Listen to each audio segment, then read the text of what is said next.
Alternative Digital. Real issues, real talk. Hi Rogers, can I ask you something? Shoot. What does corruption mean? Well, summarily, corruption is abuse of public power for personal gain or for the benefit of a group to which one owes allegiance. For example, when a public office is abused by an official accepting or soliciting a bribe. By the way, private people can be corrupt too, like bribing police officers to escape fines. Okay. So exactly how does that concern me? Well, do you pay taxes? I guess, yeah. What does that have to do with this? Everything. Because those taxes you pay facilitate services you use, like water, electricity, roads construction, medicines in hospitals, name it. Okay, that is much bigger than I thought. But it can be stopped, right? Well, yes it can, although it may not be as easy as it sounds. And here is the reason why. Corruption roots are grounded in our country's social, political, economic, bureaucratic traditions and policies. So, what has kept it going this long? I mean, why don't we stop it? Well, the main reason why it has been here for so long is because institutions are weak, either as a result of poorly defined ethical standards of public service, weak administrative and financial systems, or ineffective watchdog agencies. What can we do to stop it? At a national level, we must focus on strengthening the independence and effectiveness of public institutions that fight corruption. At a personal level, we must commit to never giving a bribe. I promise I'll never give a bribe. Well, that's a great decision you have made. Me and you now have to spread this message to all our friends. If we all do our part, corruption will be no more. This message is brought to you by Alternative Digital.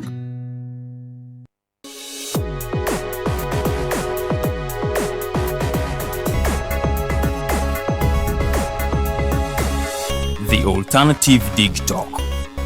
Real issues, real talk.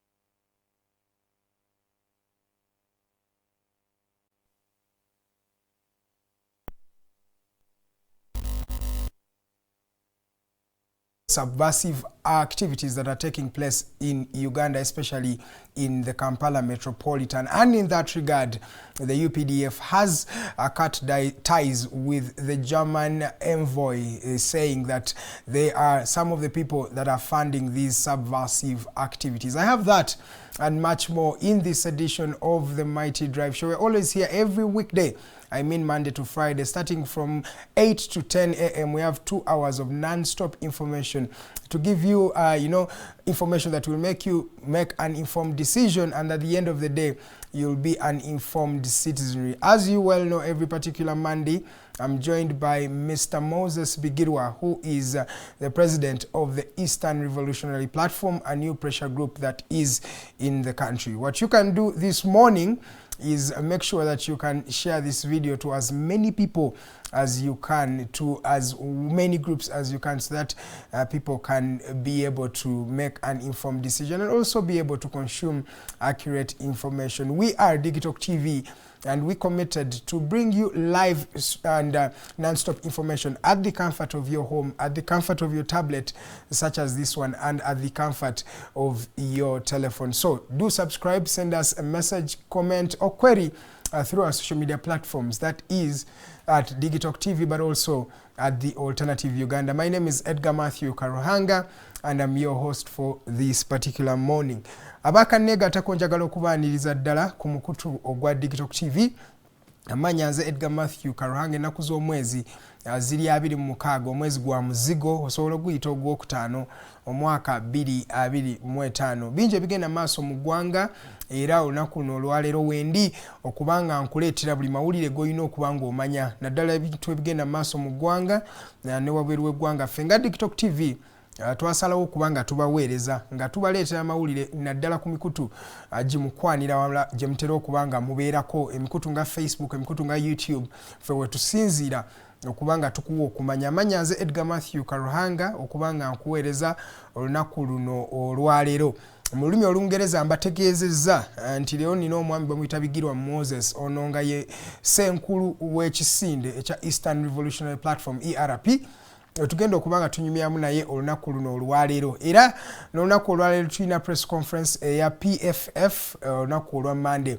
bamaze dde okubanga bakakasa bagenda kubeera ne press conference tujja kubanga tubabuulira biki ebinaaba bifuddeeyo ku PFF wali e Katonga Road kino nno kyekibiina ky'ebyobufuzi ekijja ekyakatwegattako wano mu ggwanga erya Uganda. Nze Edgar Mathew Karuhanga okubanga nkuweereza njagala okubanga ntumira ku mukyala Namembe Angela nkulaba kwoli omwami tumuhimbisa noma nawe obeeranga kuba naye muweereze video eno eri abantu bonna bemwetaaga okubanga mugiweereza basobole okubanga bafuna okumanya bakole okusalawo nga kulungamiziddwa bulungi nnyo ddala. Kantandikireko ku mawulire agataliisa nakabululu olunaku olw'eggulo twafunye amawulire nga gava mu magye aga Uganda People's Defence Forces nga bayita mu mwogezi waabwe ensangi zino nga ye omwami Kano Magezi Chris. Omwami ono yategeezezza ng'eggwanga lya Uganda bwe litandise okubanga lirimu obubinja bw'abayeekera. Ono omwami ono yakitegeezezza ng'ayita ku mukutu gwa X n'akakasa nti no kyategeerekeseddwa naddala mu bwino oba ku mawulire aba UPDF ge bafuna nti we twogerera kati mulimu groups z'abayeekera mu bitundu ebyenjawulo bino eby'eggwanga lino erya Uganda. Yakakasiza nti buno obubinja bw'abayeekera buli nnyo mu bitundu ebya Kampala n'emirirano kyewaliise Kampala Metropolitan. In fact yakoseza n'ekigambo ekya Buganda region nti mweno region mulimu abayeekera. Mu nsonga ezo kyaleeseewo abantu ab'enjawulo okubanga beebuuza gana amawulire gabadde gali ku ki nga weda tunagawulira naye Kano bw'atyo bwe yategeezezza. Kino nno kivudde ku meeting eyabadde wakati wa aba European Union oba ekitongole ekigatta amawanga ga Bulaaya gonna we bagenze okubanga bamitingako omu ku in fact akulira Operation Wealth Creation ate omu ku presidential advisors omwami General Salim Saleh gosobola okuyita Kaleba Kanwana amanya ga agaddala.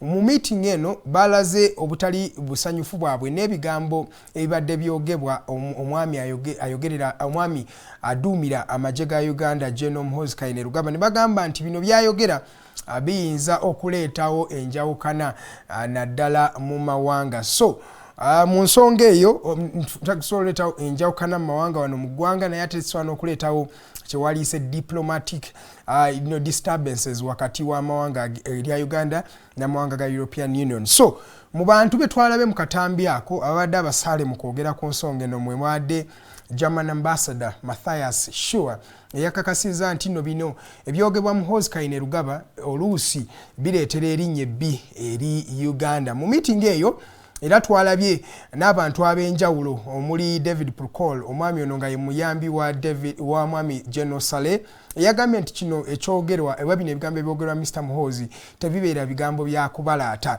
Era mu meeting eyo twalabye omwami eyayita omwogezi wa PLU Andrew Mwenda munnamawulire omukenkufu eyagaweereza wano mu ggwanga lya Uganda nga naye agezaako defendinga Muhoozi. Ye mu ndowooza ye agamba wadde nga wayinza okubeerawo ebigambo ebyogerwa nga si bituufu oba nga si birunga mu bulungi, yagamba si kifo kya bazungu aba European Union n'abazungu ab'enjawulo okubanga beeteeka mu nsonga za eggwanga lino erya Uganda. Era yagambye nti ye kyasaba tufune domestic solution ku bizibu bino rather than okubanga tufuna solutions ez'abazungu zewaliise nga ziva mu ndowooza y'abazungu. Ye mu ndaba ye Mwenda agamba bano abazungu si baakwesigwa oba tebeesigwa mu ngeri emu oba endala. Kati nno Wetwavudde mu meeting eyo, in fact General Saleh Caleb Akandwa naho yagambye nti ye bagenda gezaako okubanga boogera ne omwami ono Muhoozi okubanga bamurainingira in oba raining on mu luzungu kyebatera okwogera obanga bagezaako okubanga bamuyimiriza ku bigambo byatera okubanga ayogera. Omwami General Saleh bwe yategeeza naye n'agamba tagenda kubanga ali responsible oba tagenda kubakakasa nti Muhoozi tagenda kwogera bigambo birala ekiro ekyo. Kyeyadde ategeeza nti I'm not going to be sure if Muhoozi won't say something else tonight. So yadanga ategeeza nsobola okumugambako naye ate sijja kubakakasa nti Muhoozi Kainerugaba ajja kusobola okubanga lekeraawo ebintu bino byabadde ayogera. Era ye General Salim Saleh mu maloboozi agakwatiddwa nga gava mu meeting eno yagambye nti omwami ono ye CDF asookedde ddala okubanga aduumira amagye ga Uganda nga tabadde Mwelic group eyava mu nsiko either NRA, UNLFA oba amagye gennyini agava mu Tanzania okubanga gawamba Amin. Yagambye nti kizibu nnyo tubadde tunafunayo CDF yenna nga tabadde mu group eyo. Muhoozi yagambye he's almost like a Gen Z. Yagambye nti alinganga omuvubuka w'ensangi zino. So endowooza y'oluusi yanjawulomu ne ba CDF ababaddeko naye n'agamba bagendagezaako okubanga boogera naye. Ati nno wetwavudde awo wetwalabidde obubaka olunaku olwazzeeko nga bukakasa nti Matthias Sacha ono nga ye diplomatic envoy ow'eggwanga erya Germany mu ggwanga lino erya Uganda nga bamuteekako ebigambo nti ali mu kubanga ateekamu ensimbi obanga afandinga activities ezigenda okubanga zireetera gavumenti okuvaako kyewali subversive activities. So gavumenti naddala ng'eyita UPDF in fact ng'eyita mu mwogezi waayo kati omwami Kano Magezi ye yakakasiza zino ensonga era n'agamba okuva olunaku olw'eggulo basaziaamu zewaliise defense and military cooperations agreements babadde ne gavumenti ya Germany nti okutegeeragana konna amagye ga Uganda gabadde galina ne ggwanga lya Germany okuva olunaku lw'eggulo basoose ne basuspendinga oba baziyimirizaamu okubanga banoonyereza ku bigambo bino ebyayogeddwa oba ebigambo bino oba amawulire ge baafunye agagamba nti German ambassador ayagala kubanga ajjako ayagala kubanga ateekamu ssente mu bikolwa ebijjako gavumenti ya Uganda. Kati nno webukeeredde olunaku luno olwaleero German tenaba kuba ng'evaayo okukakasa ebigambo bino oba okubanga ebiwakanya German embassy oba ne government ya German tenaba kubanga etegeeza eggwanga kiki ekigenda okubanga kiddako. Mwabata kimanyi ensa emabega kaawo tubadde tulaba European Union ng'egenda ekyalira abantu ab'enjawulo era bagendako wali ne ku kibiina ekya National Unity Platform era mu kifaananyi ekyakubwa Muhoozi yakipostingako era n'ayogera nti bano abazungu bano bali mu kubanga bazannya n'omuliro oluvannyuma lw'okugenda okukyalira ku mwami Robert Kyagulanyi Ssentamu. Okyali nno ku Digital TV ze Edgar Mathew Karuhanga nkyakuwa ku mawulire agabadde gagenda mu maaso mu ggwanga ne wabweru w'eggwanga nga tuvudde ku nsonga ezo ez'ebyokwerinda. Munzikirize ngendeko ku nsonga z'amasomero ezigenda mu maaso. Wetwogerera nga waliwo amateeka amapya gagenda okubanga gafuga amasomero engeri gye gakolamu emirimu gyabwe. Ensangi zino amasomero gadde gakolanga obubaga obw'abayizi baabwe oluusi nga tutera okulaba ebyokwecacanca n'okusanyuka oba kye bayitera okuyita okubinnuka amasejjere. Kati nno etwogerera gavumenti ekakasiza oba etaddewo ebigenda okubanga bigobererwa ensangi zino naddala nga tuli mu masomero ago. Ekisookera ddala wetwogerera nga tewagenda kubeerawo bubaga buno bwe bayita prom parties babuyimirizaamu era tebugenda kubanga buddamu okulabika. Prom parties ensangi zino abaana badde bajjanga ne helicopters ndoza mujjukira essomero lya Elite High School mwali mu student yagenda ne helicopter oluusi nga bajja n'amamotoka gali abazungu abaganda byetero gamba agamalayo. Kati nno byonna ebyo babiyimiriza mu bululu obubagenda maaso mu masomero bajjeewo ekyokubanga abayizi bakuba posters ne bagaba nga kyewaliise t-shirts caps eziriko campaign materials zaabwe. Kati nno amasomero gabiyimiriza okuva olunaku olw'ejjo. So okuva taamu eno etandika tetugenda kuddamu kulaba nga abaana bakola posters ez'enjawulo okubanga bazikubisa okubanga bagabira sweet bannaabwe. Bino nno babikola okubanga bajjawo kyewaliise omululu oba embeera ya corruption. Kubanga corruption bwatyo bwatandika, omuntu anagaba akawumbi oba anabba akawumbi atandika agaba kaswiti eri mwana munne asobole okubanga amulonda. So ekyo nakyo nno bakijjeewo, tewakyali nursery tours abaana abali mu kindergarten oba nursery kyewaliise elementary school, bano nno tebagenda kubanga bakkirizibwa okuddamu okugenda mu tours ezo bwezityo. Then baleseewo then tewali kubanga ofulumya abaana ogenda mu tours zawabweru w'eggwanga nga totegeezezza ministry era n'ofuna olukusa lwayo n'enkyukakyuka nnyingi nnyo ddala. So ndooza ne ku vidi ebintu by'okuleeta emmere nabyo byatandise okubanga biyimirizwa nno bino n'amasomero agamu gaadde tegakkirira nnyo okukkiriza nsonga ezo. So abayizi bino nno babikola okubanga bayamba abayizi baffe okubeera abayizi ab'ekitiibwa ate abayizi bewaligambye abagenda okuzimba eggwanga erijja. Ndooza bannange nga mmaliriza kubanga emboozi nnyingi amateeka gayisiddwa era UPDF Amendment Act baade batera liyita bill naye kati tuliyita UPDF Amendment Act yayimaze dda okubanga liyisibwa. Then the Political Parties and Organizations Amendment Act 2025 naye nalyo lyetteeka lyayisiddwa mu kuyisagana amateeka opposition yekandaze nefuluma olutuulo olwo negamba tegenda kubeerawo okulegitimizing ensonga ezitali ntuufu era bo banna opposition nga bakulemberwamu leader opposition omwami Joel Ssenyonyi bakakasiza nti bo tebalina kubeera mu mbeera eno era bo okusalawo kwe bakola kweko okugenda mu kkooti bajulire eri ensonga zino. Bo bagamba nti ekisooka etteeka lyayisibwa dda, etteeka eriruŋŋamya UPDF era Supreme Court yamala dda okukola verdict yayo nti bantu ba bulijjo tebakkirizibwa okubanga bacharging bobanga bavunaanibwa emisango mu kkooti y'amagye. Kati nno kino kyakomezeddwawo n'obuwaayiro obw'enjawulo. Kati nno kino kigenda kutegeeza ki eri bannabyabufuzi n'ebibiina by'obufuzi etteeka erijja lyayisiddwa era Political Parties and Organizations Act lino etteeka ligenda kubanga likakasa nti buli muntu oba buli political party eyina ababaka mu parliament eyina okubanga etuula neeteesa mu kye bayita National Consultative Forum era mu kibiina oba ekitongole ekya IPOD. Kati nno buli muntu oba ogenda kubanga ofuna ku mugabo ogw'ensimbi za gavumenti ogenda kubanga weetaagibwa okutuula mu meeting za IPOD ne muteesaganya nga bannabyabufuzi abali mu ggwanga lino erya Uganda. Kati nno kino political parties ez'enjawulo zikiwakanyiza nga zigamba nti tolina kubanga obawa ssente only on the basis ey'okwogera.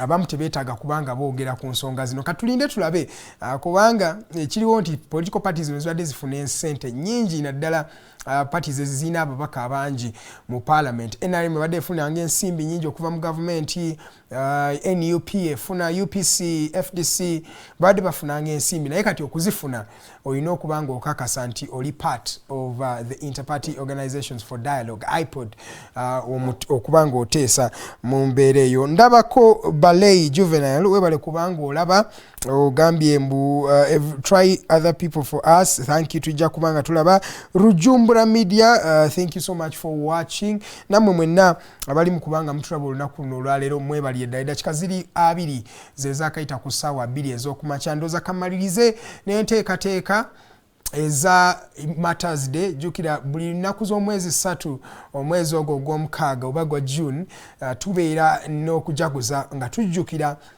abantu abatufiirako be bayise abajulizi abatufiirako naddala mu mbeera ezo abafiirira eddiini yaabwe. Ndooza mujjukira engero ezaaliwo engeri gye baayokya abantu bano ne bakkiriza okubanga bafa ku lw'ekintu kye bakkirizangamu. Kati nno abantu b'enjawulo batandise dda okubanga balamaga okuva mu bitundu eby'enjawulo okubanga bajja wali e Namugongo okujjukira abajulizi bano. So ennaku z'omwezi 3 eyo ndooza sabbiiti ejja sabbiiti eno ejja wetugenda okubanga tujaguza Uganda Matters Day. Mwenna tutandika okubanga tweyiweeyo ku kiggwa ky'abajulizi ate n'abo abali mu makubo mu makubo ag'enjawulo twagala okubanga tubagaliza jani masses musobole okubanga mutambula mu fulfilling nammwe endagaano yammwe okubanga mujjukira abajulizi. Bannange munzikirize mpumulemu wano katono bwe nkomawo ngenda kuba ne omwami bamuyita Bigirwa Moses. Onono